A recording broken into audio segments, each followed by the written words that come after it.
கிறிஸ்து இயேசுவுக்குள் அன்பாய் அழைக்கப்பட்ட அன்புக்குரிய சகோதர சகோதரிகளே, நம்முடைய பிதாவாகிய தேவனுடைய மகா பெரிய கிருபையினாலே தொடர்ந்து நாம் தேவனுடைய சத்தியத்திலே நாம் நிலைநிற்பதற்கு தேவன் ஒரு கிருபை செய்திருக்கிறார். முதலாவது நம்முடைய பிதாவாகிய தேவனுக்கு நம்முடைய அன்பு ரட்சகர் மூலம் நாம் துதிகளையும் ஸ்தோத்திரங்களையும் நாம் ஏறெடுத்துக்கொள்வோம். இன்னும் ஒரு சில நாட்களிலே நம்முடைய ஆண்டவர் இயேசு கிறிஸ்துடைய மரணத்தின் நினைவு கூறுதலை நாம் அனுசரிக்க போகிறோம் இந்த வருஷம். அதனால் அன்புக்குரிய சகோதர சகோதரிகளே, அதுக்குரிய அநேக பாடங்களை நம்ம தொடர்ந்து நம்ம தியானிக்க வேணும். நம்முடைய இருதயம் இன்னும் ஸ்திரப்பட வேணும், மேலும் பரிசுத்தமாக வேணும் என்கிற ஒரு மகா பெரிய ஒரு நோக்கத்தோடு தொடர்ந்து வரக்கூடிய நாட்களில் அந்த மெமோரியல் வரைக்கும், நம்முடைய ஆண்டவர் இயேசு கிறிஸ்துடைய மரணத்தின் நினைவு கூறுதலின் நாள் வரைக்கும் அதை ஒட்டி இருக்கக்கூடிய அநேக பாடங்களை நம்ம பார்க்க போகிறோம். அதனுடைய ஒரு பாடம் தான் இன்றைக்கு நம்ம பார்க்க போகிறது. பட் அதுக்கு முன்னால் வருஷந்தோறும் ஒவ்வொரு வருஷமும் நமக்கு அந்த மெமோரியல் டே வரும் பொழுது ஆண்டவர் இயேசு கிறிஸ்து உடைய பாடுகள், அப்புறம் அவருக்கு கடைசி நேரத்தில் ஏற்பட்ட அந்த அனுபவங்கள், அதில் அந்த பாடுகளில் ஏற்பட்ட அந்த வலிகள், அப்புறம் அதை ஒட்டி இருக்கக்கூடிய பழைய ஏற்பாட்டு கால நிழல் இல்லைனா, இது எல்லாத்தையும் நம்ம தொடர்ந்து நம்ம பார்த்துட்டே இருப்போம். அது வருஷம் பார்ப்போம், கட்டாயமாக பார்த்து தான் ஆகணும். சில நேரங்களில் நமக்கு அது திருப்பி பார்க்கறது ரொம்ப ரொம்ப முக்கியமான ஒரு நம்முடைய இருதயத்தினுடைய ஆழத்திற்குள்ளே போகிறதுக்கு அது ரொம்ப ரொம்ப வசதியாக இருக்கும். ஸோ அந்த அடிப்படையில் இன்றைய தினத்தில் நம்ம பார்க்க போகிறது ஒரு வித்தியாசமான ஒரு முக்கியமான பாடம். அன்புக்குரிய சகோதர சகோதரிகளே, ஏன் அப்படின்னா, இப்போ நம்ம அனுசரிக்க போகிறதுக்கு முன்னாலே நம்முடைய ஆண்டவர் இயேசு கிறிஸ்துடைய மனநிலையை கொஞ்சம் நம்ம ஆராய்ந்து பார்க்கணும். அந்த ஒரு பாடம் தான் இயேசு கிறிஸ்துவின் துக்கம் என்கிற ஒரு தலைப்பில் நம்ம சிந்திக்க போகிறோம். நல்லா கவனிங்க. ஆண்டவர் இயேசு கிறிஸ்துடைய துக்கம் என்கிற தலைப்பில் நம்ம சிந்திக்க போகிறோம்.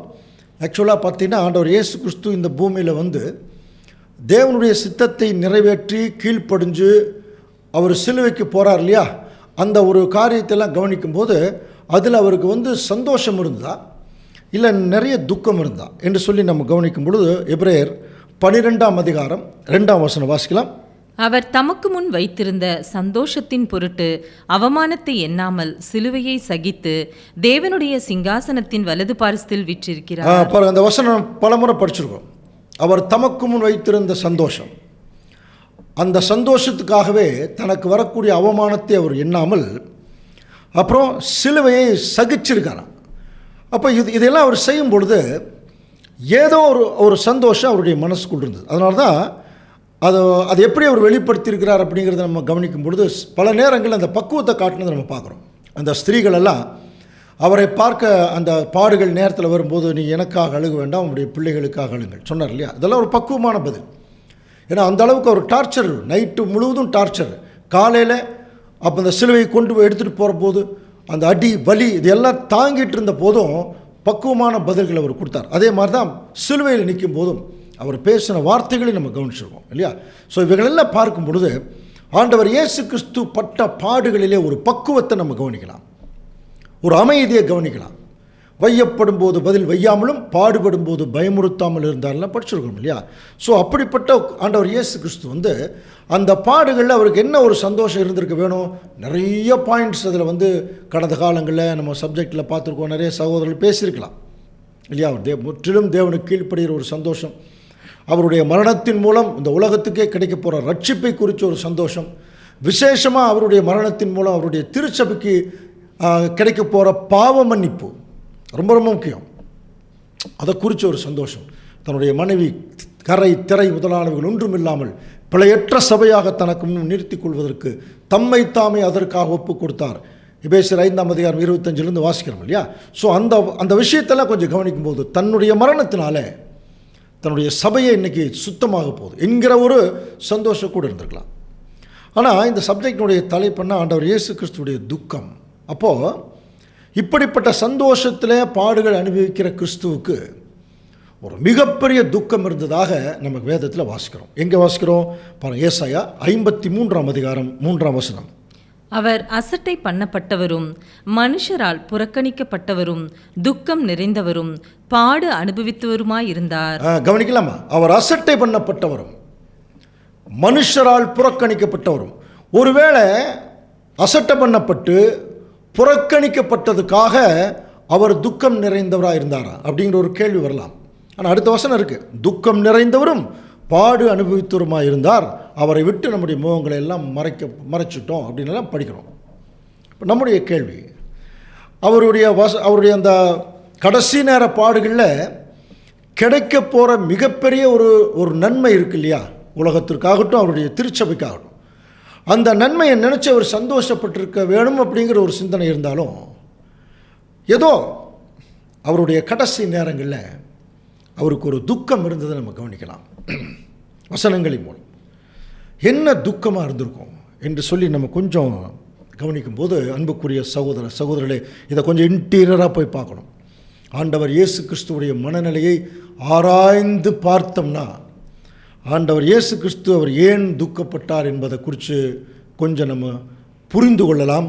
அந்த புரிந்து கொள்ளுதல் இருக்கு இல்லையா, அது நம்முடைய மனசை என்ன பண்ணும் தெரியுங்களா, நம்முடைய நல் மனசாட்சியை தட்டி எழுப்பும், நம்முடைய மனசை மாற்றும், நம்முடைய மனசை உருக வைக்கும். ரொம்ப முக்கியமான ஒரு பாயிண்ட். அது என்னவாக இருக்கும்? இதை கண்டுபிடிக்கணும்னா, ஆண்டவர் இயேசு கிறிஸ்து தன்னுடைய சீஷர்கள் கடைசி நேரம் அவர் கூட இருந்தாங்க இல்லையா, அவர்களை எந்த அளவுக்கு நேசிச்சார்னு தெரிஞ்சோம்னா இதை கண்டுபிடிக்கிறது கொஞ்சம் ஈஸி. கிறிஸ்துவுடைய அன்பு அந்த சீஷர்கள் மேலே எப்படி இருந்தது? நிறையா படிச்சிருக்கிறோம். 3.5 வருஷங்கள் கூட இருந்தது. அவங்கள ஒரு தகப்பனை போல அல்லது ஒரு தாயை போல பராமரித்த ஒரு விஷயமெல்லாம் நம்ம படிச்சிருக்கிறோம். ரொம்ப கம்ஃபர்டபுளாக இருந்திருக்காங்க சீஷர்கள், எந்த கவலையும் இல்லாமல். பெரிய பெரிய பிரச்சனைகள் வரும்போது கூட ஆண்டவர் இயேசு கிறிஸ்து அவங்கள ரிலீவ் பண்ணியிருக்கார் இல்லையா. ஸோ இதெல்லாம் நம்ம படிச்சிருக்கிறோம். அப்படி இருக்கிற பட்சத்தில் ஒரு பெரிய பிரளயம்னு ஒன்று வரும் பொழுது அவர் முதல்ல தன்னுடைய சிந்தனைக்குள்ளே அவர் போன விஷயம் பாருங்கள். இப்போ கடைசி நேரத்தில் கெத்செமனே தோட்டம், அதெல்லாம் நமக்கு தெரியும். அந்த கெத்செமனே தோட்டத்தில் பட்ட பாடுகள், அவருடைய மனநிலை, இதையெல்லாம் பார்க்கும் பொழுது ஆண்டவர் இயேசு கிறிஸ்துவை பிடிக்கிறதுக்காக எல்லோரும் வராங்க. அப்படி வரும்போது எப்படி வர்றாங்க அப்படின்னா, கிறிஸ்துவை மட்டும் இல்லை, கூட இருக்கிறவங்க எல்லாத்தையும் பிடிக்கிறதுக்கு தான் வர்றாங்க. சீஷர்களும் இப்போ அப்படின்னா கிறிஸ்துவை பிடிச்சிட்டாங்கன்னா சீஷர்களும் அந்த ஒரு பிரச்சனைக்குள்ளே, ஒரு அவமானத்துக்குள்ளே போகத்தான் வேணும், ஒரு அடி வலிக்குள்ளே போகத்தான் வேணும். ஆண்டவர் அப்படிப்பட்ட ஒரு சூழ்நிலை வரும்போது பாருங்கள், யோவான் 18ஆம் அதிகாரம் 8ஆம் வசனத்தில் என்ன சொல்கிறார் பாருங்கள். இயேசு பிரதியுத்தரமாக, நான் தான் என்று உங்களுக்கு சொன்னேனே, நீங்கள் என்ன தேடுகிறது உண்டானால் இவர்களை விட்டுருங்கிறார். கவனிக்கிறீங்களா? என்னத்தானே தேடி வந்தீங்க, என்ன பிடிச்சுங்க, என்ன வேணாலும் பண்ணிக்கங்க, தயவுசெய்து இவர்களை விட்டுருங்க. அப்படின்னா எந்த அளவுக்கு அந்த சீஷர்களை ஆண்டவர் இயேசு கிறிஸ்து நேசிச்சிருந்தா இந்த வார்த்தையை சொல்லியிருப்பார். கொஞ்சம் கவனிக்கலாமா? இப்போ நம்ம எப்படி இந்த சப்ஜெக்டுக்குள்ளே போகணும் தெரியுங்களா? நாம் அந்த இடத்துல நாம் கூட சீஷர்கள் தான், அவரை பின்பற்றக்கூடிய சீஷர்கள் தான். அப்போ அவருக்கு ஏற்பட்ட அனுபவம், பாடுகள், இந்த சப்ஜெக்டை நம்ம பார்க்கும்போது எப்படி தெரியுங்களா நம்ம இதை சிந்திக்கணும்? நாமளும் அங்கே இருக்கிற மாதிரி சிந்திக்கணும். ஒருவேளை நாமளும் அங்கிருந்திருந்தோம்னா கிறிஸ்து நமக்காக இந்த வார்த்தையை சொல்லியிருப்பார். புரியுதுங்களா? என்னுடைய பிள்ளைகளை விட்டுருங்க, என்ன பிடிச்சுங்கிறார். அப்போ எந்த அளவுக்கு தன்னுடைய சீஷர்கள் மேலே ஒரு அதிகபட்ச அன்பு வச்சுருந்துருக்காருப்பா. இது முதல் பாயிண்ட். ரெண்டாவது, இவருடைய மனநிலைக்கு அவங்க ஒத்தே வரல. சீஷர்கள் அவருக்கு ஒத்தே வரல. பல சந்தர்ப்பங்களில் இவருடைய மனநிலைக்கு ஆப்போசிட்டான மனநிலை தான் வெளிப்படுத்திக்கிட்டே இருந்தாங்க. நமக்கெல்லாம் அப்படி யாராவது சகோதரர்கள் வெளிப்படுத்தினா பயங்கர டென்ஷன் ஆகும், கோபம் வரும், திட்டிடுவோம் இல்லைங்களா? அல்லது ஏதாவது ஒரு விஷயத்தில் அவங்கள பிடிக்கலன்னா அவங்க ஏதோ ஒரு தப்பு பண்ணிவிட்டு அவங்க மேலே குற்றம் சாட்டிடுவோம், ஜட்ஜ்மெண்ட் கொடுத்துருவோம், புரிதல, ரொம்ப மோசமாக பேசிடுவோம், தவறாக சொல்லிடுவோம். இதெல்லாம் நம்முடைய மனநிலை. ஆனால் ஆண்டவர் இயேசு கிறிஸ்து அந்த சீஷர்களை குறித்து அவ்வளவு தூரம் அவர் தவறி போன போது கூட அவர்களை பார்த்து சொல்கிறார் பாருங்க. யோவான் 5ஆம் அதிகாரம் 45ஆம் வசனம், பிதாவினிடத்தில் நான் உங்கள் மேல் குற்றம் சாட்டுவேன் என்று நினையாதிருங்கள். பார்த்தீங்களா, நான் எந்த சூழ்நிலையிலையும் உங்கள் மேலே பிதாவினிடத்தில் குற்றம் சாட்ட மாட்டேன், நீங்கள் சொல்கிற மோசே தான் உங்களை குற்றம் சாட்டுவான்னு சொன்னார். அப்போது அவர்கள் தவறுகிறவங்க தான், பாவத்துக்குள்ளே போகிறவங்க தான், அப்படியெல்லாம் இருந்தால் கூட தன்னுடைய சீஷர்களை அவர் அதிகமாக நேசிக்கிறார். இதில் என்ன மிகப்பெரிய ஆச்சரியம்னா, கவனிக்கலாம், பிதாவாகிய தேவனை எந்த அளவுக்கு ஆண்டவர் இயேசு கிறிஸ்து நேசிச்சாரோ அதே அளவு அவருடைய சீஷர்கள் மேலேயும் ஆண்டவர் இயேசு கிறிஸ்துவுக்கு அந்த அன்பு இருந்துதான். இதைத்தான் நம்ம புரிஞ்சுக்கணும். பிதாவாகிய தேவனை எந்த அளவுக்கு நேசிட்டாரோ அதே அன்பை அவருடைய சீஷர்கள் மேலே வச்சுட்டார். சீஷர்கள் நம்ம புரிஞ்சுக்கலாம் நம்ம மேலேயும். இது எங்கே கண்டுபிடிக்கலாம்? நமக்கு பரிச்சயமான ஒரு வசனத்தில் கண்டுபிடிக்கலாம். பாருங்கள், எபேசியர் 5:2 கிறிஸ்து நமக்காக தம்மை தேவனுக்கு சுகந்த வாசனையான காணிக்கையாகவும் பலியாகவும் ஒப்பு கொடுத்து அன்பு கூர்ந்தது போல நீங்களும் அதே அன்பில் நடந்துங்க. அப்போது பாருங்கள், அதில் 3 பேர் வந்துடுறாங்க. பிதாவாகிய தேவனுக்கு பலி கொடுக்குறார். யாருக்காக பலி கொடுக்குறார்? அவருடைய பிள்ளைகளுக்காக. கிறிஸ்து நமக்காக தேவனுக்கு. அப்போது பிதாவாகிய தேவன், கிறிஸ்து, நாமோ, அதான் ராஜ குடும்பம். இந்த ராஜ குடும்பத்தில் இருக்கிற திருச்சபையின் பிள்ளைகள் ஒரு காலம் கெட்டு போயிடக்கூடாது என்கிற ஒரே காரணத்தினால அந்த ஜீவ பலியாக தன்னை ஒப்பு கொடுக்குறார் இல்லையா? ஸோ இந்த அன்பு பார்த்தீங்கன்னா ரொம்ப ரொம்ப ஆண்டவர் இயேசு கிறிஸ்துடைய அன்பின் ஆழம், அகலம், உயரம் எல்லாம் எபேசியரில் பவுலெல்லாம் எழுதுகிற நம்ம கவனிக்கலாம். அதில் ஒரு முக்கியமான ஆழம் என்னன்னு சொல்லி கவனிக்கும்போது, ஏன் ஆண்டவர் இயேசு கிறிஸ்துவுக்கு அந்த துக்கம் வந்தது தெரியுங்களா? நிறைய காரணம் சொல்லலாம். ஒரு பாவி நிலைமைக்கு தான் இறங்கிட்டமே என்கிற ஒரு துக்கம் கூட இருந்திருக்கலாம். கவனிக்கிறீங்களா? கடைசி நேரத்தில் தான் அவருக்கு தேவன் கைவிட்ட விஷயம் தெரியும். தேவன் தன்னுடைய இருக்கிறதாக அவர் நினச்சிட்டு அவர் என்ன பண்ணார்? என்னை அவர் தனித்திருக்க விடவில்லைங்கிறதெல்லாம் படிச்சிருக்கிறோம். ஸோ இதெல்லாம் மனசுக்குள்ளே வச்சுட்டு ஆண்டவர் இயேசு கிறிஸ்து அந்த பாடுகளுக்குள்ளே போகும்போது மரணம் நிச்சயம்ங்கிறது அவருக்கு தெரியும்.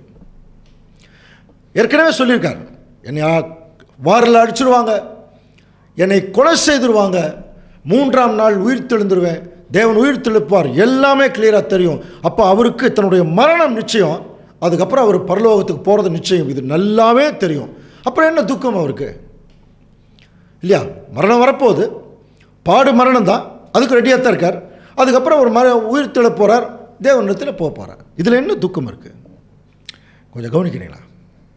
என்ன துக்கம் இருக்குன்னு சொல்ல முடியுமா? அன்புக்குரிய சகோதர சகோதரர்களே, யோவான் 15:13 சொல்லுது, ஒருவன் தன் சிநேகிதருக்காக தன் ஜீவனை கொடுக்கிற அன்பிலும் அதிகமான அன்பு ஒருவரிடத்திலும் இல்லை. ஒரு சிநேகிதனுக்காக கொடுக்குற அன்பு, அந்த அன்பை தான் இப்போ அவருடைய சீஷர்கள் மத்தியில் சொல்லும்போது, நான் உங்களில் அன்பாக இருக்கிறது போல நீங்களும் ஒருவரில் ஒருவர் என்ன பண்ணுங்க, அன்பாக இருக்க வேண்டும் என்பதே என்னுடைய கற்பனையாக இருக்குது. எனக்கு ரொம்ப ரொம்ப விருப்பம், நான் எப்படி உங்ககிட்ட அன்பாக இருக்கணும். அப்போது 2 அன்புடைய சகோதர சகோதரிகள்,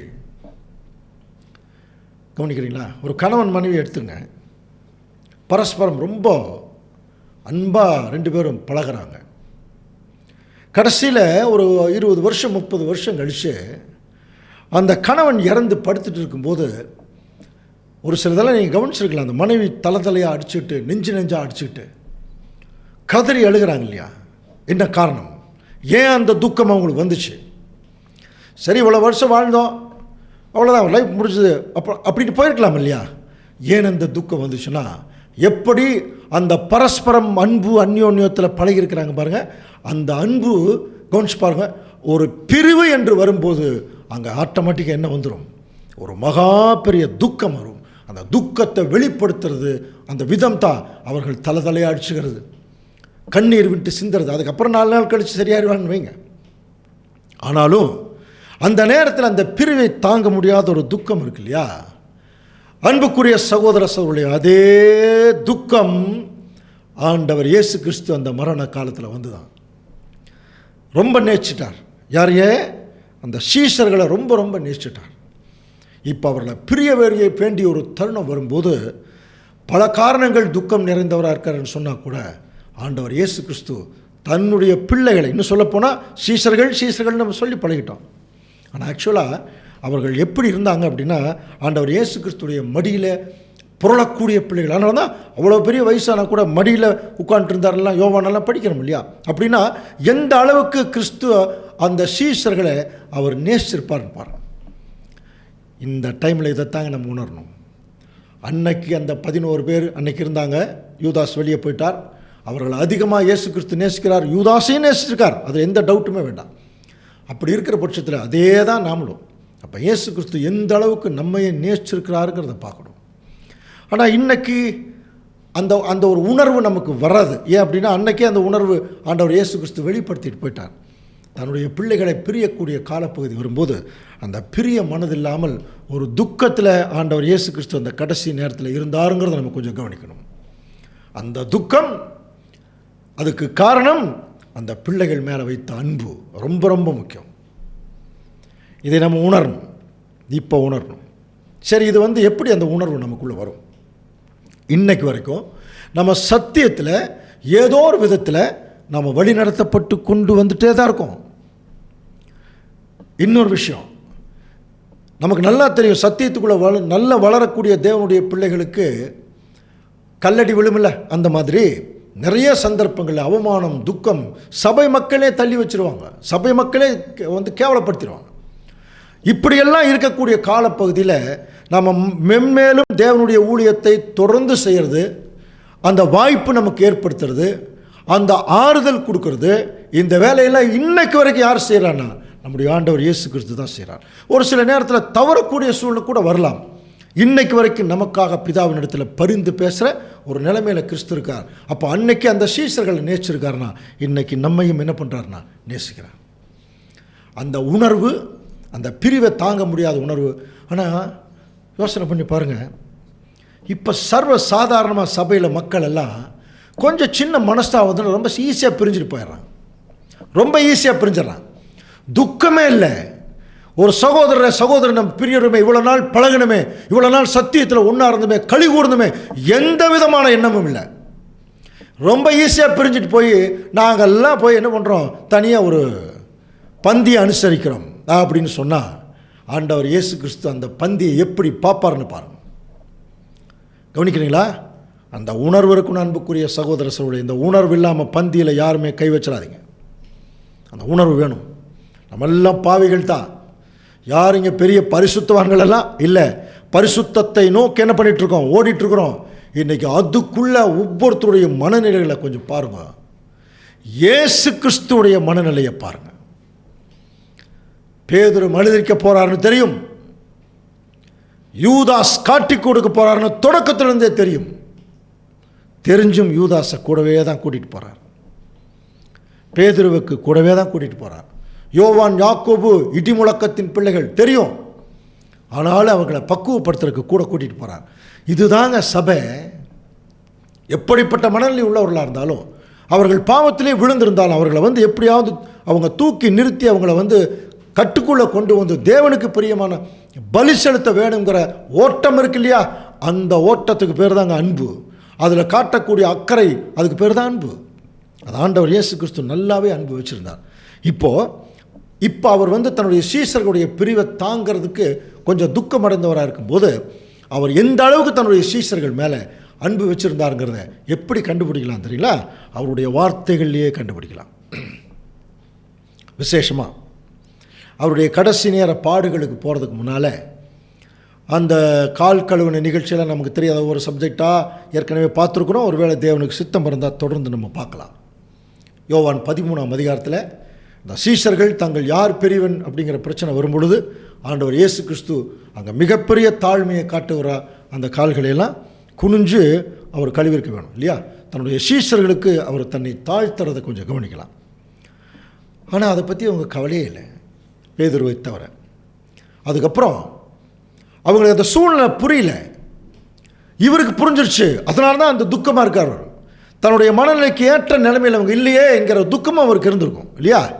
ஆனால் இவருக்கு புரிஞ்சிருச்சு. அவங்க அதை பற்றி கவலையே இல்லாமல் யார் பெரியவங்க என்ற சூழ்நிலைக்குள்ளே போகிறாங்க. ஆனால் அதை பற்றி அவர் கவலைப்படல. எப்படியாவது தன்னுடைய பிள்ளைகளுக்கு இதை சொல்லிடணும், அது என்னைக்காவது பயன்படும். தான் சொன்ன வார்த்தை அவர்களுக்கு பின்னால் அது ஒரு எச்சரிப்பாக இருக்குங்கிறதுல அவர் மிகவும் கவனம் கொண்டவராக யோவான் 14ஆம் அதிகாரம் 1ஆம் வசனத்தில் அவர் ஸ்டார்ட் பண்ணுறார். நமக்கு தெரியும் இல்லையா? நீங்கள் உங்கள் இருதயம் கலங்காதிருப்பதாக அப்படின்னு ஆரம்பிக்கிறார். இதெல்லாம் படிச்சிருக்கிறோம். யோவான் 14ஆம் அதிகாரம், உங்கள் இருதயம் கலங்காதிருப்பதாக. தேவனிடத்தில் விசுவாசமாக இருங்க, என்னிடத்தில் விசுவாசமாக இருங்கன்னு சொல்லிட்டு ரொம்ப ஒரு தெளிவான சில வசனங்களை கவுன்சிலிங் அவர் கொடுக்குறார். நான் போயிடுவேன், நான் போனால் கூட உங்களை திக்கற்றவர்களாக விடமாட்டேன், பரிசுத்தாவை நான் உங்களுக்கு அனுப்புகிறேன், தேற்றரவாளன் அனுப்புகிறேன், பரிசுத்தாய் வரும்போது நீங்கள் தேற்றப்படுவீங்க, கவலைப்படாதீங்க. என்னை பார்க்கலைன்னா கூட கவலைப்படாதீங்க, ஆனால் ஒரு நாள் என்னை பார்ப்பீங்க. நிறைய விஷயங்கள் சொல்லிட்டு வரேன். நானே மெய்யான திராட்சை செடி, நீங்கள் எல்லாம் குடிக, தயவுசெய்து நீங்கள் மிகுந்த கனிகளை கொடுங்கன்னார். இதெல்லாம் சொல்லிவிட்டு 16ஆம் அதிகாரம் 24ஆம் வசனம் வாசிக்கலாம். இதுவரைக்கும் நீங்கள் என் நாமத்தினாலே ஒன்றும் கேட்கவில்லை, கேளுங்கள், அப்பொழுது உங்கள் சந்தோஷம் நிறைவாகும்படி பெற்றுக்கொள்வீர்கள். இந்த ஒரு விஷயத்தை கொஞ்சம் கவனிக்கலாமா? என்ன சொல்கிறார்? இது வரைக்கும் நீங்கள் என்கிட்ட எதுவுமே கேட்கல. ஏன் கேட்கல? எல்லாமே அவர் செய்திருக்கார். இவர்கள் எந்த கவலையும் இல்லாமல் கிறிஸ்து பின்னாடி போகலாம். அவங்களுடைய எல்லா தேவைகளையும் கிறிஸ்து என்ன பண்ணியிருக்கார்? பூர்த்தி செஞ்சுருக்கார். விசேஷமாக அவங்களுடைய வேலையே ராஜ்யத்தின் சுவிசேஷத்தை சொல்கிறது தான். அதற்குரிய சகல அந்த அதிகாரங்களும் கிறிஸ்துவுக்கு இருந்தது. அது தேவையானதை கிறிஸ்துவ செய்துட்டு இருந்தார். ஆனால் இப்போ கூட நிறைய பேர் அதை பேசுகிறது கவனிக்கிறீங்க. நாங்கள் பாருங்கள், இது வரைக்கும் நான் நீ என்கிட்ட ஒன்றுமே கேட்கல, இப்போ உனக்கு என்ன வேணும்னு கேளு, உனக்கு நான் செய்கிறேன் அப்படின்னு சொல்லுவாங்க இல்லையா? அந்த மாதிரி ஆண்டவர் சொல்கிறார், இது வரைக்கும் என் நாமத்தினால நீங்கள் ஒன்றுமே கேட்கல, கேளுங்க. ஸோ ஆண்டவரே இப்போ பேசுகிறார் பாருங்கள், நீங்கள் கேளுங்க, உங்களுக்கு நல்ல சந்தோஷமாக இருக்கிற மாதிரி உங்களுக்கு நான் என்ன செய்கிறேன் அதை செய்கிறேங்கிறார். ஆனால் சீசர்கள் அதை பெருசாக அவங்க மெயினாக அவங்க கேட்டது இந்த ஊமைக்கு என்ன அர்த்தம்னு கேட்டாங்க இல்லையா? அப்போ அதுக்கு ஆண்டவர் அந்த ஊமைக்கு அர்த்தமும் சொல்லி கொடுத்தார். சில விளக்கங்கள் சொன்னார். அவங்க கேளுங்கள் உங்களுக்கு கொடுக்கப்படும் சொன்னார் இல்லையா? அந்த விளக்கங்கள் சொன்னார். அவர்களும் உலக பிரகாரமான காரியங்கள் எதுவுமே அவங்க கேட்ட மாதிரி நமக்கு தெரியல. ஏன்னா இயேசு கிறிஸ்துவினால் வழி நடத்தப்பட்டவங்க அப்படிலாம் கேட்க மாட்டாங்க. அதனால் அவர் தெளிவாக சொல்கிறார், நீங்கள் கேளுங்க, உங்களுக்கு எல்லாத்தையுமே கொடுக்குறேன். அப்போது எந்த அளவுக்கு கிறிஸ்துவுடைய அன்பு அவர்கள் மேலே இருந்ததுன்னா, அவர்கள் மேலே குற்றஞ்சாட்டில் பாருங்கள், அவங்க என்ன வேணும்னு கேளுங்க அப்படின்னு சொல்லி அவங்க கேட்குறாரு. இப்படிப்பட்ட ஒரு மனநிலை ஆண்டவர் இயேசு கிறிஸ்து அவங்களுடைய செக்யூரிட்டியை அவர் பார்க்குறாரு. பாருங்க, தன்னை பிடிக்க அவங்ககிட்ட என்ன பிடிச்சுங்க, அவங்கள விட்டுருங்க என்று சொல்கிற அளவுக்கு ஆண்டவர் இயேசு கிறிஸ்து இருந்தார். இதை பவுல் புரிஞ்சுக்கிட்டு தான் 2 கொரிந்தியர் 5ஆம் அதிகாரம் 14ஆம் வசனம் வாசிக்கலாம். கிறிஸ்துவினுடைய அன்பு எங்களை நெருக்கி ஏவுகிறது, ஏனென்றால் எல்லாருக்காகவும் ஒருவரே மரித்திருக்க எல்லாரும் மரித்தார்கள் என்றும். பாருங்க, கிறிஸ்துவுடைய அன்பு எங்களை நெருக்கி ஏவுகிறது. அந்த எங்களைங்கிற வார்த்தை இருக்கு இல்லையா, அது யாருக்கு மட்டும்தான் பொருந்தும்? பவுலை போல இல்லையா? சீசர்கள் பர்டிகுலராக இந்த எங்களைங்கிற வார்த்தை யாருக்கு புரியும்னா, பவுல் அதை குறித்து எழுதியிருக்கார். புருஷர்களே உங்கள் மனைவிகளில் அன்பு கூறுங்கள், அப்படியே கிறிஸ்துவம் சபையில் அன்பு கூர்ந்து பலமுறை படிச்சிருக்கிறோம். தாம் அதை திருவசனத்தை கொண்டு தண்ணீர் முழுக்கினால் சுத்திகரித்து பரிசுத்தமாக்குறதற்கும் படிச்சிருக்கோம் இல்லையா? அப்புறம் தம்மை தாமே அதற்காக ஒப்பு கொடுத்தார். அப்போ எந்த அளவுக்கு தன்னுடைய சரீரமாகிய சபை மேலே அவர் அன்பு வச்சிருக்கிறாருங்கிறத எபேசியர் 5ஆம் அதிகாரம் 29ஆம் வசனத்தில் வாசிக்கலாம். தன் சொந்த மாம்சத்தை பகைத்தவன் ஒருவனும் இல்லையே, கர்த்தர் சபையை போஷித்து காப்பாற்றுகிறது போல ஒவ்வொருவனும் தன் மாம்சத்தை போஷித்து காப்பாற்றுகிறான். இந்த வசனத்தை பலமுறை படிச்சு பாருங்க அன்புக்குரிய சகோதர சகோதரர்களே. கொஞ்சம் புரியாது, ஆனால் கொஞ்சம் விளக்குனா புரியும். அவர் என்ன சொல்கிறாருன்னா, பாருங்க, இப்போ என் சொந்த மாம்சத்தை என்னால் பகைக்க முடியுமா? முடியவே முடியாது. உயிரை கொடுத்து என் மாம்சத்தை காப்பாற்றிடுவேன். அதைத்தான் சொல்கிறார், தன் சொந்த மாம்சத்தை பகைத்தவன் ஒருவனும் இல்லையே. அதை விளக்க சொல்லும் பொழுது, ஒருத்தன் எப்படி தன்னுடைய சொந்த மாம்சத்தை காப்பாற்றுறானோ அதே மாதிரி கிறிஸ்து தன்னுடைய மாம்சத்தை போஷித்து காப்பாற்றுறான். அப்போ எனக்கு சாப்பிட்றதுக்கு வேணும், உடனே வாங்கி ஏதோ ஒன்று சாப்பிட்றோம் இல்லையா? என்னுடைய மாம்சத்தை திருப்திப்படுத்துறோம் இல்லையா? அந்த மாதிரி ஆண்டவர் இயேசு கிறிஸ்துடைய மாம்சத்தை போஷித்து காப்பாற்றுறாராம். ஏன்னா அவர் தன்னுடைய சொந்த மாம்சத்தை அதிகமாக நேசித்தார். எந்த மாம்சத்தை? அவர் பாடுபட்டார் இல்லையா, அந்த மாம்சத்தை அல்ல, அதை வெறுத்து தான் அதை கொடுத்துட்டார். இந்த உலகத்தினுடைய பாவங்களுக்காக, திருச்சபையினுடைய பாவங்களுக்காக அடி பலி கொடுத்துட்டார். அவருடைய சொந்த மாம்சம் யாருன்னா அவருடைய திருச்சபை. நம்ம ஏற்கனவே ஆச்சரியம் என்னென்னா, ஆண்டவர் ஒரு முறை சொன்னார், இயேசு அவர்களுக்கு பிரதியுத்தரமாக, இந்த ஆலயத்தை இடித்து போடுங்கள், 3 நாளைக்குள்ளே நான் எழுப்புவேன் அப்படின்னு சொல்லிட்டு 21ஆம் வசனம் பாருங்க, யோவான் 2:21ஆம் வசனத்தில் அவரோ தம்முடைய சரீரமாகிய ஆலயத்தை குறித்து பேசினார். அப்பவே முதலாம் வருகையில் வரும்போதே ஆண்டவர் இயேசு கிறிஸ்து தன்னுடைய சரீரம் அப்படின்னு திருச்சபையை பேசிட்டார். அதுக்கப்புறம் தான் அதுக்கு விளக்கம் அப்போஸ்தலனாகிய பவுல் கொடுக்கும்போது, நீங்கள் எல்லாம் கிறிஸ்துவின் தனித்தனி அவயவங்களாகவும் சரீரங்களாக இருக்கிறீங்க, அதுக்கு இயேசு கிறிஸ்து தலையாக இருக்கார். கொலோசியர் 1:18 வாசிக்கிறோம் இல்லையா? அப்போவே தன்னுடைய சரீரம்னு சொல்லிட்டார். அப்போ எப்படி ஒரு மனுஷன் தன்னுடைய சரீரத்தை அவன் பாதுகாப்பானோ? எப்படி பாதுகாப்பான்? உயிரை கொடுத்து. அந்த மாதிரி தான் கிறிஸ்து தம்முடைய சரீரத்தை எப்படி பாதுகாத்திருக்காருன்னா, இந்த சரீரம் முழுவதும் கரை திரை நிறையா இருக்குது. கிறிஸ்து என்ன பண்ணார்? 2 விஷயம் பண்ணியிருக்கார் இந்த சுவிசேஷ யுகத்தில். ஒன்று, வேத வசனமாகிய தண்ணீர் முழுக்கினால என்ன பண்ணார்? சுத்திகரிக்கிறார். அப்படி சுத்திகரித்தா கூட சில நேரங்களில் இந்த பாவக்கரை நம்மளை விட்டு போகிறதில்லை. அதற்கு பாவத்தின் சம்பளம் மரணம் வந்துருச்சு இல்லையா? அந்த கண்டிஷனுக்கு போகும்போது இப்போ பாவ மன்னிப்பு எதில் தான் வரும்? ரத்தம் சிந்துதல் இல்லாமல் பாவ மன்னிப்பு இல்லை. அப்போ யார் ரத்தம் சிந்தணும்? இப்போ என்னுடைய சரீரத்தில் ஒரு அடிபட்டுருச்சுன்னா என்னுடைய சரீரம் தான் ரத்தம் சிந்தணும். கரெக்ட் தானே? அதை தாங்க இயேசு கிறிஸ்து செய்திருக்கார். அவருடைய சரீரமாகிய சபைக்காக தன்னுடைய முழு இரத்தத்தையும் சிந்தி அதைத்தான் தம்மைத்தாமே அதற்காக ஒப்பு கொடுத்தார். அப்போ தன்னுடைய முழு இரத்தத்தை சிந்தி தன்னுடைய சபையை அவர் காப்பாற்றியிருக்கார். அப்படின்னா எந்த அளவுக்கு அந்த சபையை சீஷர்களை அவர் நேசிச்சிருக்கார். கவனிக்கிறீங்களா? இதை நம்ம புரிஞ்சு கொள்ள வேண்டும். 2வது 3வது, அவர் தன்னுடைய மரணத்திற்கு முன்பாக பாருங்கள், 3 வருஷம் ஊழியத்தை செய்யும்போது பேசிகிட்டே இருக்கார் எல்லா ஜனங்கிட்டையும். தன்னுடைய பிதா பிதா பிதா பிதான்னு பிதாவையே நினச்சிட்டு அவரையே அவர் தியானிச்சுட்டு அவருடைய வசனங்களையே அவர் பார்த்துட்டு அவரோட தொடர்பு கொண்டிருந்த இயேசு கிறிஸ்து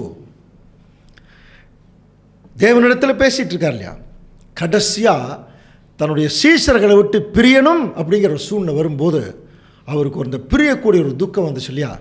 அந்த துக்கம் அவர்கள் மேலே வைத்த அன்பு நிமித்தமாக வெளிப்பட்டது. அந்த துக்கத்தை வெளிப்படுத்தின விதம் எப்படி தெரியுங்களா? அவர்களுக்காக கடைசியாக அவங்கள நினைக்கிறாருங்க, நான் போயிடுவேன். சில பேர் வயசானவங்க சாகறதுக்கு முன்னாடி என்ன சொல்லுவாங்கன்னா, என் பிள்ளைகளுக்கு நான் எதுவுமே சம்பாரிச்சிட்டு வச்சு போகலைங்க, இப்போ நான் சாக போகிறேன், என் பிள்ளைகளெல்லாம் என்ன கஷ்டப்படுவாங்களோ அப்படின்னு நினைக்கிறாங்களே.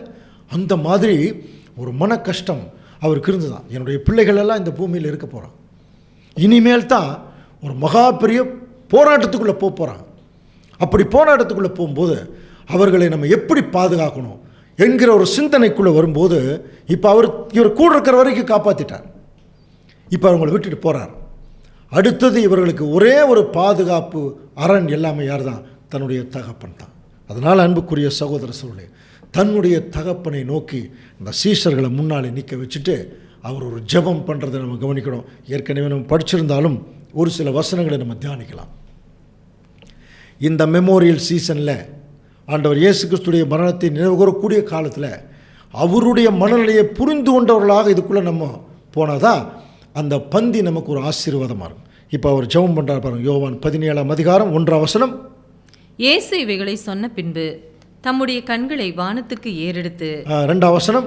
பிதாவே, வேளை வந்தது, நீர் உம்முடைய குமாரனுக்கு தந்தருளின யாவருக்கும் அவர் நித்திய ஜீவனை கொடுக்கும் பொருட்டு மாம்சமான யாவர் மேலும் நீர் அவருக்கு அதிகாரம் கொடுத்தபடியே உம்முடைய குமாரன் உம்மை மகிமைப்படுத்தும் படிக்கே நீர் உம்முடைய குமாரனை மகிமைப்படுத்தும். பாருங்க, உம்முடைய குமாரன் உம்மை மகிமைப்படுத்தும்படிக்கு நீர் உம்முடைய குமாரன். 2ஆம் வசனத்திலே சொல்கிறார். இந்த வசனம் ரொம்ப நீண்ட வசனமாக இருக்கு இல்லையா? ரொம்ப சிம்பிளாக சொல்லணும்னா, இப்போ பிதாவாகிய தேவனே, உம்முடைய நாமம் மகிமைப்படுறதுக்கு தான் இந்த பூமியில் நான் வந்திருக்கேன். இப்போ இந்த சீஷர்கள் சுற்றில நிற்கிறாங்க. இப்போ உம்முடைய நாமம் மகிமைப்படணும்னா அது என் மூலமாக தான் மகிமைப்படுங்கிறது எனக்கு தெரியும். அதற்கு என்னுடைய நாமம் மகிமைப்படணும். புரியுதுங்களா? நான் மேன்மையானவனாக இருந்தால் மட்டும்தான் என் நிமித்தம் உம்முடைய நாமம் மகிமைப்படும். அதனால் பிதாவாகிய தேவனே, உம்முடைய நாமத்தை நீங்கள் மகிமைப்படுத்துங்க அப்படிங்கிற விஷயத்தை அவர் சொல்கிறத கவனிக்கலாம். ஸோ இந்த வசனம் கொஞ்சம் புரியற கொஞ்சம் கடினமாக இருக்கும். இதே யோவான் 12ஆம் அதிகாரத்தில் ஆண்டவர் இயேசு கிறிஸ்து அங்கே தேவனை நோக்கி பேசும் பொழுது எப்படி பேசுகிறார் பாருங்க. இப்பொழுது என் ஆத்துமா கலங்குகிறது, நான் என்ன சொல்லுவேன்? பிதாவே, இந்த வேளையை நின்று என்னை ரட்சியும் என்று சொல்வேனோ? ஆகிலும் இதற்காகவே நான் வந்தேன், இதுக்கு தான் நான் வந்திருக்கேன். பிதாவே, உம்முடைய நாமத்தை மகிமைப்படுத்தும் அப்படின்னு சொல்லி அவர் சொல்கிறார். அப்பொழுது மகிமைப்படுத்தினேன் இன்னமும் மகிமைப்படுத்துவேங்கிற வார்த்தை அங்கே வந்துதான். தேவனுடைய சத்தம் அவர் கேட்டாராம், பிதாவே உம்முடைய நாமத்தை மகிமைப்படுத்துவேன். அப்போ என்ன புரியுதுங்களா? அப்போ ஆண்டவர் இயேசு கிறிஸ்து அவர் பிதாவாகிய தேவனுடைய நாமம் எப்போ மகிமைப்படும்னா ஒரே ஒரு விஷயந்தான். அப்போ அதுக்கு முன்னாடி தேவனுடைய நாமத்தில் ஏதோ ஒரு பிரச்சனை இருந்திருக்கு இல்லையா? அது எங்கே வந்துச்சு தெரியுமா? ஆதாம், நடுவில் ஆதாம் நிற்கிறார், இந்த பக்கம் தேவன், அந்த பக்கம் சாத்தான். உயிர் கொடுத்த தேவன் சொல்கிறார், பழத்தை சாப்பிடாத. ஒன்றுமே கொடுக்காத சாத்தான் சொல்கிறான், சாப்பிடு, நீங்கள் தேவர்களை போல் ஆயிடுவீங்க. அன்றைக்கி யாரை நம்ப வேண்டியதாக இருந்தது பாருங்கள்.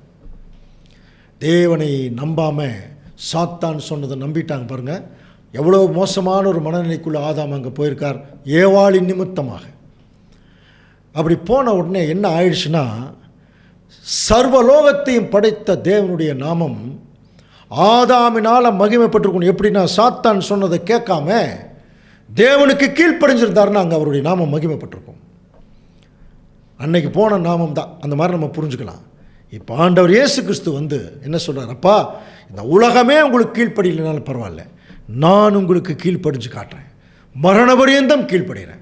அப்படி கீழ்ப்படியும் போது என்னுடைய தகப்பன் எவ்வளவு மகிமை உள்ளவருங்கிறத என்னுடைய கீழ்ப்படிதலின் மூலம், என்னுடைய மரணத்தின் மூலம் நான் காட்டுறேன்னு சொல்லி தான் ஆண்டவர் இயேசு கிறிஸ்து இந்த பூமியில் வந்தார்.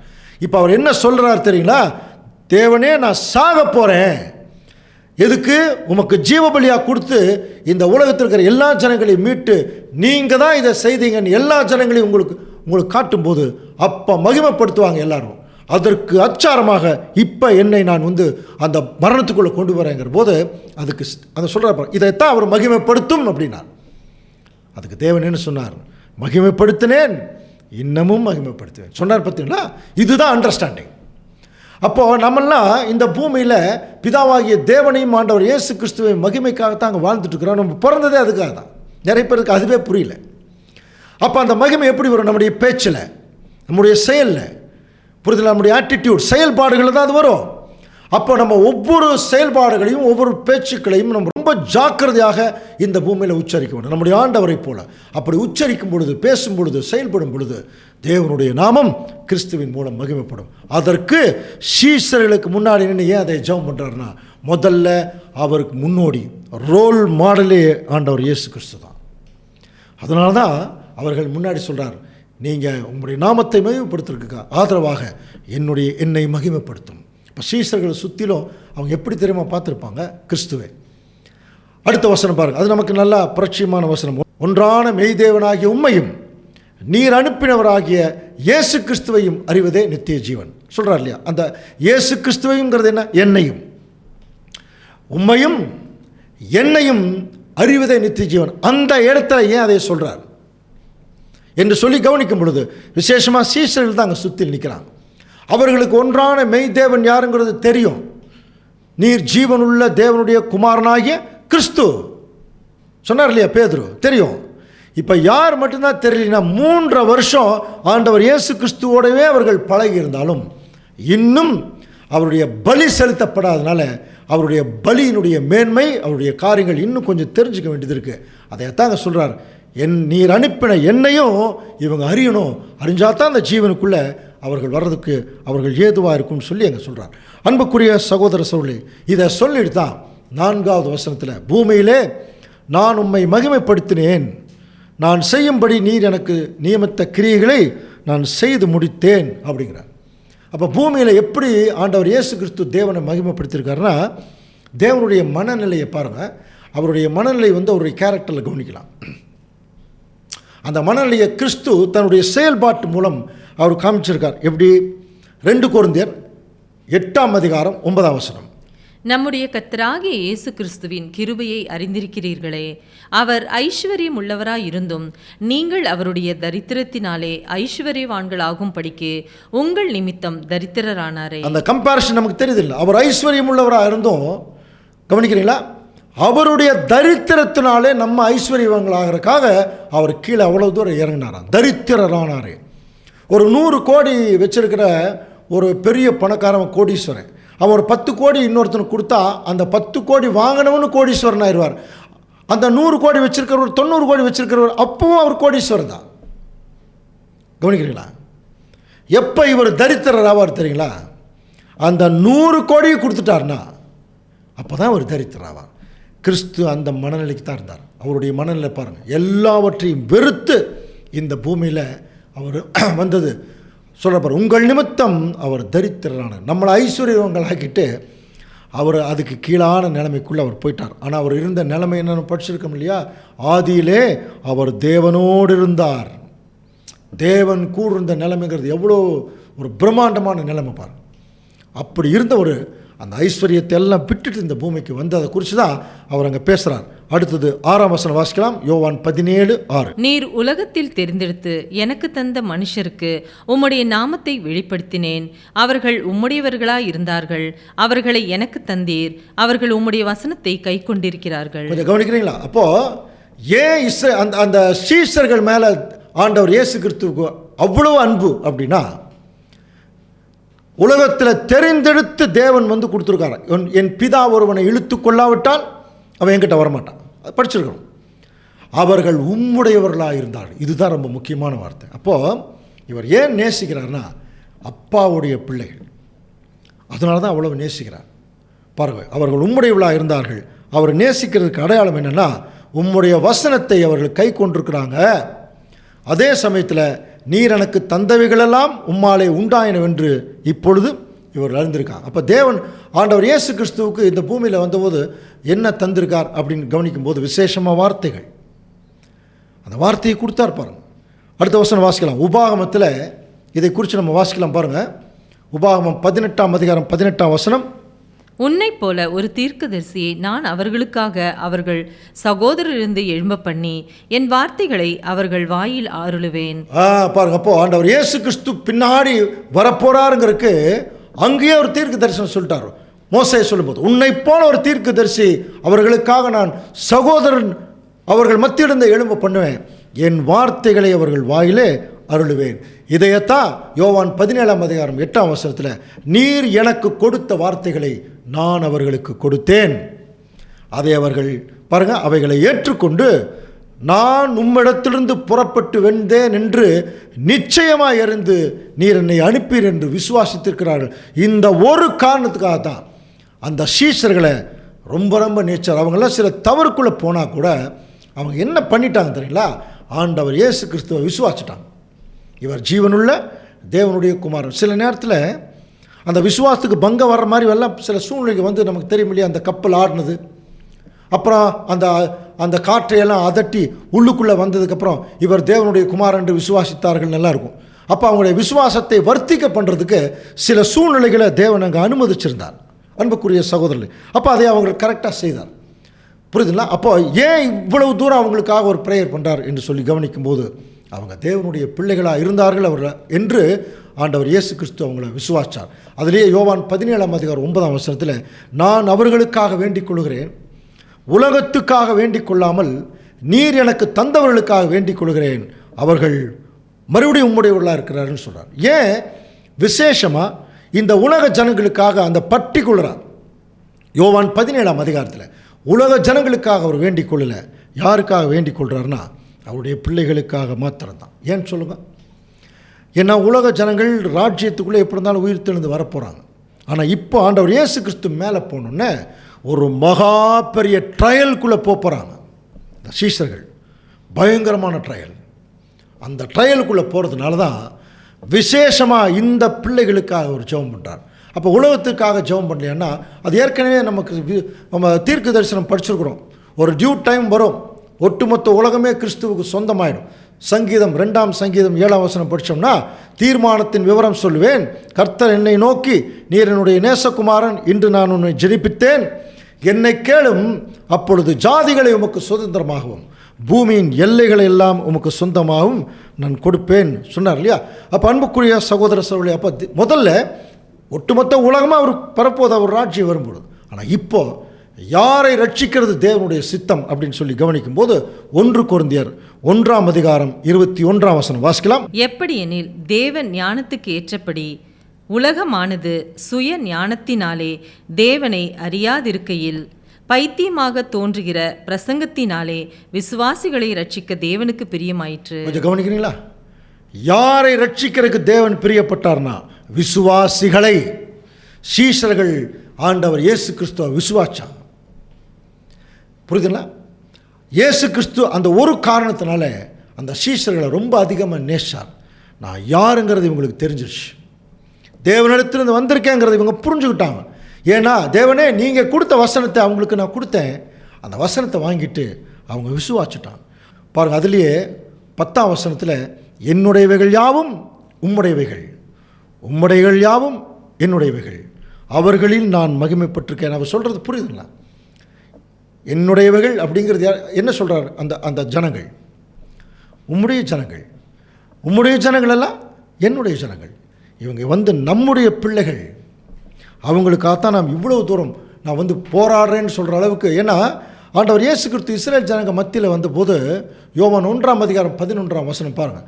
அவர் தமக்கு சொந்தமானதிலே வந்தார், ஆனால் அவருக்கு சொந்தமானவர்களோ என்ன செய்யலை, அவர் ஏற்றுக்கலைங்கிறார்.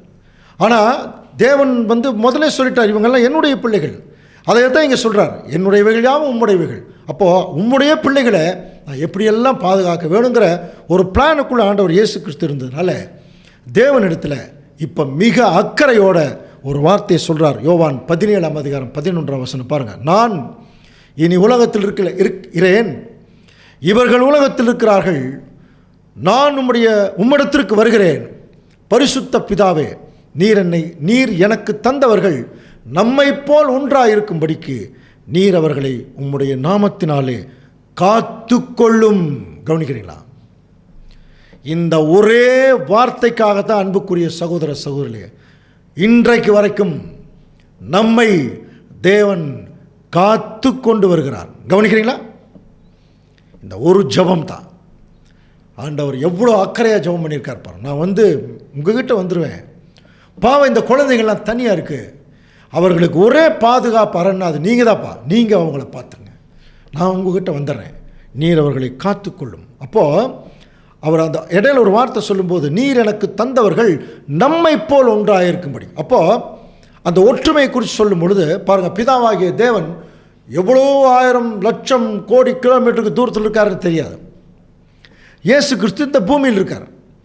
இங்கே இருந்துட்டு அவர் என்ன சொல்கிறாருன்னா, நம்மளை மாதிரி இவங்க ஒன்றா இருக்கணும்ப்பா, அதுக்காகவே நீங்கள் உங்களை பார்த்துங்க.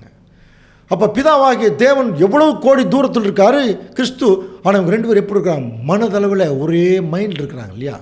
இந்த ஒற்றுமை சபைக்குள்ளே வரணும். அதைத்தான் சொல்கிறார். இப்போ என்ன கண்டிஷன்னா, பிதாவாகிய தேவனும் கிறிஸ்துவும் ஒரு பக்கம் இருக்காங்க, நாம் இந்த ஒரு பக்கம் இருக்கோம். இப்போ தேவன் கிறிஸ்து என்ன ஜெபம் பண்ணார்? நம்ம எப்படி ஒன்றா இருக்கிறோமோ அவர்களும் ஒன்றா இருக்கணும். அப்போ இன்றைக்கி கிறிஸ்துவுடைய ஜெபமே திருச்சபை மக்கள் அவங்க எந்த ஊரில் எவ்வளோ தூரத்தில், புரியுதுங்களா, எவ்வளோ சூழ்நிலை இருந்தாலும் அவர்கள் எல்லாரும் தங்களை ஒரே சபை, ஒரே சரீரம் அப்படிங்கிற எண்ணத்துக்குள்ளே அவங்க வரணும். அப்படி இல்லாதிருந்தால் அந்த ஒற்றுமைக்கு அர்த்தமே இல்லாமல் போய்டும். ஏன்னா சரீரம் ஒன்று தானே, அவயவங்கள் தான் அநேகம். அப்போ ஒரு சரீரம் தலை என்ன சொல்லுதோ அதை கேட்டு நடக்கக்கூடிய நிலைமையில் தான் இருக்கணும். இப்போ நம்ம அப்படி தான் இருக்கோம். ஆனால் நிறைய பிரிவுகள் வந்துடுச்சு.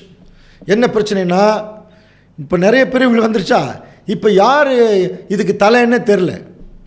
இயேசு கிறிஸ்து நமக்கு தலையாக இருந்தா, புரியுதுங்களா? நம்ம ஒவ்வொரு இடங்களில் பிரிஞ்சிருந்தாலும் நம்ம எல்லாரும் கிறிஸ்துவின் நிமித்தம் ஒரே சரீரங்கிற எண்ணத்தோடு தான் இந்த பந்தியில் நம்ம அனுசரிக்க வேணும். ஆண்டவர் இயேசு கிறிஸ்து அதனால தான் நாம் அதை புரிஞ்சு கொள்றதுக்காக ஒரு ஜெபத்திலே ஒரு போராட்டம். அவங்க நம்மளை மாதிரியே ஒன்றா இருக்கணும். அப்பா அவங்கள நீங்கள் பார்த்துங்க. புரியுதுங்களா? அடுத்த வசனம் பாருங்கள், யோவான் 17:12 வாசிக்கலாம். நான் அவர்களுடனே கூட உலகத்தில் இருக்கையில் அவர்களை உம்முடைய நாமத்தினாலே காத்துக்கொண்டேன். பாருங்க என்ன சொல்றார்? நான் அவங்களோடு இருக்கும்போது உம்முடைய நாமத்தினாலே நான் உங்களை காத்துக்கொண்டேன், நான் நல்லா பார்த்துக்கிட்டேன், நீர் எனக்கு தந்தவர்களை காத்துக்கொண்டும் வந்தேன்.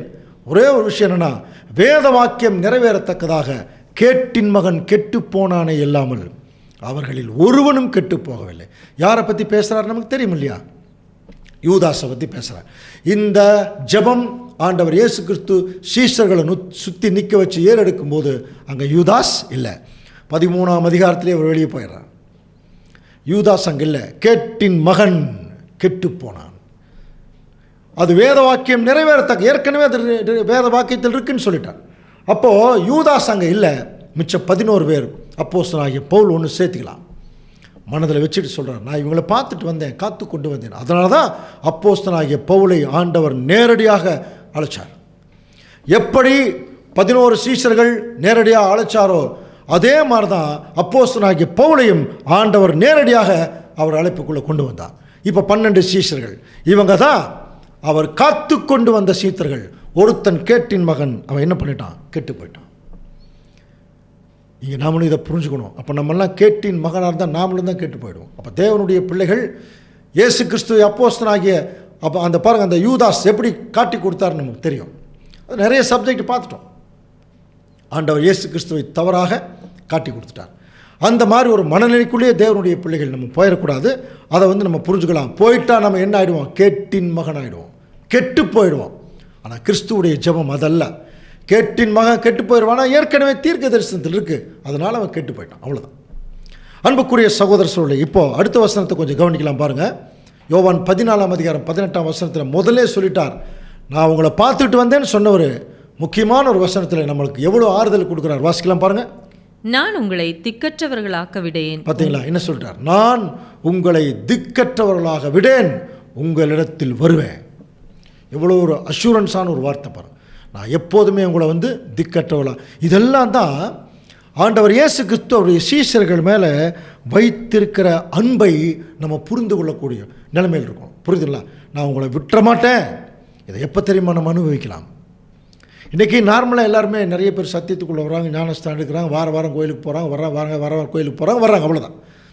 என்னைக்கு தேவனுடைய சத்தியத்து நிமித்தம், ஊழியத்து நிமித்தம் நாம் புறக்கணிக்கப்படுகிறோமோ, புரியுதுங்களா, நம்ம அவமானத்துக்குள்ளே போகிறோமோ, எல்லா ஜனங்களாலும் சபை ஜனங்களாலும் வெறுக்கப்படுறோமோ, அந்த டைமில் தேவன் கிறிஸ்துவின் மூலம் நம்மளை தூக்கி தாங்குவார். பாருங்கள், இந்த வசனத்தை நம்ம உணரலாம். நான் உங்களை திக்கற்றவர்களாக விட மாட்டேன். நாங்களாம் அனுபவிச்சிருக்கோம். எத்தனையோ பேர் அவமானப்படுத்தி தள்ளி வச்சு கேவலமாக பேசி இன்னைக்கு வரைக்கும் தேவன் என்ன பண்ணுறாருன்னா அந்த ஒரு ஊழியத்தில் எந்த ஒரு பங்கம் வராதபடிக்கு அது பாட்டுக்கு போயிட்டுருப்பார். காரணம் என்ன?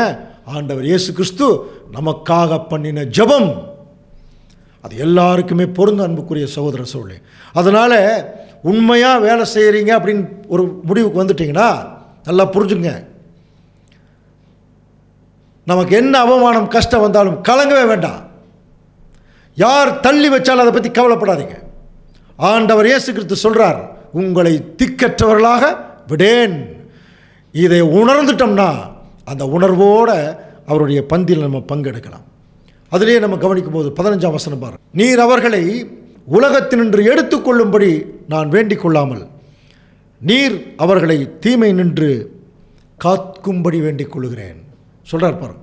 ஆண்டவர் இயேசு கிறிஸ்து அவங்கள நீங்கள் ஒரு பெரிய தீங்குக்குள்ளே போயிடாதபடி பார்த்துங்க. ஏன்னா சில நேரத்தில் தாங்க முடியாத சில சோதனைகள் வரும்போது தேவனுடைய பிள்ளைகள் விழுந்துருவாங்க. அப்படி விழுவது தேவனுடைய சித்தமே அல்ல. நமக்காகவே நம்முடைய என்ன சொல்லலாம், அபரிபூரணம் சொல்லலாம், நம்முடைய மாம்ச பலவீனம் சொல்லலாம். இதன் நிமித்தம் பல சந்தர்ப்பங்கள் நம்ம விழ வேண்டியது இருக்கும், தீமைக்குள்ளே போக வேண்டியது இருக்கும். அந்த தீமைக்குள்ளே போகாதபடிக்கு நீங்கள் பார்த்துங்க. அப்போஸ்தலனாகிய யோவான் அந்த தீமை என்னன்னு எழுதியிருக்கார்? கண்களின் இச்சை, மாம்சத்தின் இச்சை, ஜீவனத்தின் பெருமை. இதெல்லாம் தான் நம்மை பாதிக்கக்கூடிய தீமைகள். இதுக்குள்ளே நம்ம போயிடக்கூடாதான், போகாதபடிக்கு நீங்கள் பார்த்துங்க. அப்போ தேவன்கிட்ட ஆண்டவர் இயேசு கிறிஸ்து ஜெபம் பண்ணிட்டார்னாலே இப்போ நம்ம எப்படி புரிஞ்சுக்கலாம்னா இந்த மாதிரி சில சோதனைகள் வந்தால் கூட இதில் அமிழ்ந்து போகாதபடிக்கு தேவன் ஆண்டவர் இயேசு கிறிஸ்துடைய இரத்தத்தின் மூலம் அவருடைய பரிந்து பேசுதலின் மூலம் நம்மளை காப்பாற்றிடுவாருங்கிற ஒரு மிகப்பெரிய ஆறுதல் நமக்கு இருக்குது. ரொம்ப சிம்பிளாக போனால் எனக்கு இயேசு கிறிஸ்து இருக்காருங்க, போதுங்க, அவர் பார்த்துக்குவார். அந்த மாதிரி ஏன்னா என் மேலே புரிஞ்சுக்கிட்டவர், என்னை புரிஞ்சுக்கிட்டவர். உண்மையாலுமே அதுதாங்க. நிறைய பேர் யாருமே யாரையும் புரிஞ்சுக்கிறது இல்லையே. சபையிலேயே உண்மையாக தன்னுடைய சரீரத்தினுடைய ஆழம், அந்த பலவீனத்தை புரிஞ்சுக்கிட்டவர் யாருன்னா ஆண்டவர் இயேசு கிறிஸ்து மட்டும்தான். அதனால தான் நம்முடைய பலவீனங்களை குறித்து பரிதபிக்கக்கூடாத பிரதான ஆசாரியர் நமக்கு இல்லை. எல்லா வகையிலையும் நம்மளைப் போல சோதிக்கப்பட்ட பிரதான ஆசிரியர் தான் நமக்கு இருக்கார். நீங்கள் தைரியமாக கிருபாசன தண்டைக்கு வாங்க சொன்னார் இல்லையா? ஸோ எதனாலன்னா ஆண்டவர் அதுக்கு ஒரு அஷூரன்ஸ் கொடுக்குற மாதிரி ஒரு விஷயம் சொல்கிறார். என்ன விஷயம் சொல்கிறார்? யோவான் 17 வாசிக்கலாம். உம்முடைய சத்தியத்தினாலே அவர்களை பரிசுத்தமாக்கும், உம்முடைய வசனமே சத்தியம். உம்முடைய சத்தியத்தினாலே அவர்களை பரிசுத்தமாக்கும், உம்முடைய வசனமே சத்தியம். நம்ம ஏற்கனவே சங்கீத புஸ்தகங்களில் ஒரு வசனம் வாசிக்கலாம். 119 சங்கீதம் 9 வசனம். வாலிபன் தன் வழியை எதனால் சுத்தம் பண்ணுவான்? உம்முடைய வசனத்தின்படி தன்னை காத்து கொள்ளுகிறதுனாலே. அப்போ தேவனுடைய பிள்ளைகளுக்கு இந்த ஒரு உணர்வு வரணும். வசனத்தின்படி நம்மளை காத்துக்கிட்டோம்னா நம்ம என்ன ஆகிடலாம்? சுத்தமாகிடலாம். ஏன்னா காத்து கொள்வதற்கு ஏதுவான வசனம் நமக்கு கொடுத்துட்டார். உம்முடைய வசனமே சத்தியம்னு சொல்லிட்டார். உம்முடைய சத்தியத்தினாலே பரிசுத்தமாக்கும்னு சொல்கிறார். இதில் ஆச்சரியமான இன்னொரு முக்கியமான வசனம் என்னென்னா, யோவான் 17 வசனத்தில் அவர்களும் சத்தியத்தினாலே பரிசுத்தமாக்கப்பட்டவர்களாக்கும்படி அவர்களுக்காக நான் என்னைத்தானே பரிசுத்தமாக்குகிறேன். ரொம்ப முக்கியமாக ஆண்டவர் இயேசு கிறிஸ்து சொல்கிறார். இது வேறு சந்தர்ப்பங்களெல்லாம் பார்த்துருக்கோம். அன்புக்குரிய சகோதரர்களே, ஆண்டவர் ஏற்கனவே அவர் பரிசுத்தமாக தான் இருக்கார். அவர் எந்த சந்தர்ப்பத்திலேயாவது தன்னை பரிசுத்தப்படுத்த வேண்டிய அவசியம் இருந்தானே இல்லை. அவர் ஏற்கனவே அசுத்தத்தில் இருந்தால் தானே பரிசுத்தமாக இருக்கணும். ஆனால் அதுக்குரிய அவசியமே இல்லை. தானியேல் 9 ஆண்டவர் இயேசு கிறிஸ்துவை பற்றி அந்த 70 வார தீர்க்க தரிசனத்தில் சொல்லும் பொழுது மகா பரிசுத்தம் உள்ளவரை அபிஷேகம் பண்ணுவதற்குன்னு ஒரு வசனம் வரும். கிறிஸ்து தன்னுடைய பிதாவாகிய தேவன் எப்படி மகா பரிசுத்தம் உள்ளவராக இருந்தாரோ அந்த மாதிரி கிறிஸ்து இந்த பூமியில் அப்படித்தான் இருந்தார்.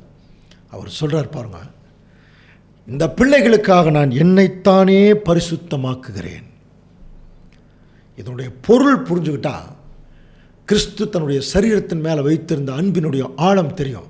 அவர் என்ன சொல்கிறார் தெரியுங்களா? அவர் தலை, நம்மெல்லாம் சரீரம் இன்னைக்கு அசுத்தமாக இருக்குது. அவர் தலையும் சரீரத்தையும் பிரித்து பார்க்கல. என்னுடைய பிள்ளைகள் அசுத்தமாக இருந்தா நானும் அசுத்தம் தான் அப்படின்ட்டார். அதைத்தான் கொரிந்தியருக்கு பவுல் எழுதும்போது பாவமறியாத அவரை தேவன் என்ன பண்ணிட்டார்? பாவமாக்கினார், பாவியாயிட்டார். ஆக்சுவலாக அந்த மாதிரி ஒரு நிலைமைக்குள்ளே போயிட்டார். ஒரிஜினலாக அவர் பாவியே இல்லை. ஏன் அவர் பாவியாயிட்டார்னா அவருடைய சபை எப்படி இருக்குது? பாவி நிலைமையில் இருக்குது. அப்போது தன்னுடைய சபை மேலே வைத்த அன்பினால் அவர் பாவ நிலைமைக்குள்ளே போகும்போது இப்போ அவர் சொல்கிறார், நீங்கள் அசுத்தமாயிட்டீங்கன்னா நானும் அசுத்தமான மாதிரி தான். அப்போது நீங்கள் பரிசுத்தமாயிட்டீங்கன்னா நான் பரிசுத்தமான மாதிரி தான். அதனால் என்ன பண்ணுறேன்? உங்களுக்காக நான் என்னைத்தானே பரிசுத்தமாக்குகிறேன். எவ்வளோ தாழ்மையிருந்த ஆண்டவர் இயேசு கிறிஸ்து இதை சொல்லியிருப்பாருங்கிறது கொஞ்சம் கவனிக்கணும். அது மட்டும் இல்லை அன்புக்குரிய சகோதரர்களே, அதில் 20 வசனம், நான் இவர்களுக்காக வேண்டிக் கொள்ளுகிறதும் அல்லாமல், கொஞ்சம் கவனிங்க, இவருடைய வார்த்தையினால் என்னை விசுவாசிக்கிறவர்களுக்காகவும் வேண்டிக் கொள்ளுகிறேன். கவனிக்கிறீங்களா? இவர்களுக்காக மட்டும் நான் வேண்டிக்கல. இவர்களுக்காக சுற்றி நிற்கிறாங்க 11 பேர், அவங்களுக்காக மட்டும் நான் வேண்டிக்கல. இவங்க வார்த்தை எங்கெங்கெல்லாம் போகுதோ அந்த வார்த்தையை விசுவாசிக்கிறாங்க பாருங்க. இப்போ நம்மெல்லாம் யாருங்க? 2000 வருஷத்துக்கு முன்னாடி அந்த வார்த்தை யூதேயா, கலிலேயா, சமாரியா, அப்படியே ஐரோப்பா, ஆசியா வந்து நம்ம பக்கத்தில் அந்த வார்த்தை வந்துருச்சு. நம்ம விசுவாசிக்கிறோம். அப்போ ஆண்டவர் இயேசு கிறிஸ்துடைய மனசில் இப்போ யார் இருக்கிறது? யோவான், யாக்கோபு, பேதுரு போன்றவர்கள் மாத்திரமா? நம்முடைய ஒவ்வொரு பேரும் அவருடைய மைண்டில் இருக்கு. நமக்காக அவர் ஜெபம் பண்ணியிருக்கார்.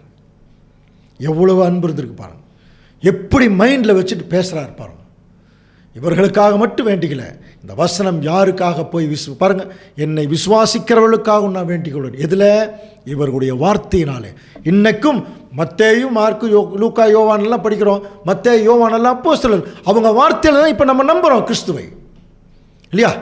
அப்போ நம்பக்கூடிய ஒவ்வொரு பிள்ளைகளுக்காக ஆண்டவர் இயேசு கிறிஸ்து பார்த்தீங்கன்னா அந்த ஜெபம் பண்ணுறார் பாருங்க. இவர்களுக்காக நான் வேண்டிக் கொள்கிறேன். அது மட்டும் இல்லை, 21 வசனம் வாசிக்கலாம். அவர்கள் எல்லாரும் ஒன்றாய் இருக்கவும், பிதாவே, நீர் என்னை அனுப்பினதை உலகம் விசுவாசிக்கிறதற்காக நீர் என்னிலேயும் நான் உம்மிலேயும் இருக்கிறது போல அவர்கள் எல்லாரும் நம்மில் ஒன்றாய் இருக்கும். திரும்ப திரும்ப திரும்ப திரும்ப இந்த வார்த்தையை அவர் ஏன் சொல்லிட்டே இருக்கார் தெரியுங்களா? தன்னுடைய சீசர்கள் மத்தியில் அந்த ஒன்று, இவங்கெல்லாம் ஒன்றா இருக்கணும், ஒன்றா இருக்கணும், ஒன்றா இருக்கணும். ஏன் ஜெபம் பண்ணுறாருன்னா, இவங்கெல்லாம் சாத்தானால் பிடிக்கப்பட்டு பிரிஞ்சு போயிடுவாங்க. பிரிஞ்சு என்ன ஆயிடுவாங்க? எங்களுக்கு தலை கிறிஸ்து இல்லைன்னு சொல்லிட்டு போயிடுவாங்க. அப்படி சூழ்நிலையெல்லாம் பின்னாடி வரப்போகுது. புரியுதுங்களா? ஸோ அன்னைக்கு அந்த மாதிரி ஒரு சூழ்நிலை வரும்போது அந்த சீசர்கள் ஆண்டவர் இயேசு கிறிஸ்துடைய ஜெபத்தின் நிமித்தமாக பாருங்கள், அதில் 22 வசனம், நாம் ஒன்றாக இருக்கிறது போல அவர்களும் ஒன்றாக இருக்கும்படி நீர் எனக்கு தந்த மகிமை அவர்களுக்கு நான் கொடுத்தேன், ஒருமைப்பாட்டில் அவர்கள் தேறினவர்களாக இருக்கணும்னு சொன்னார்.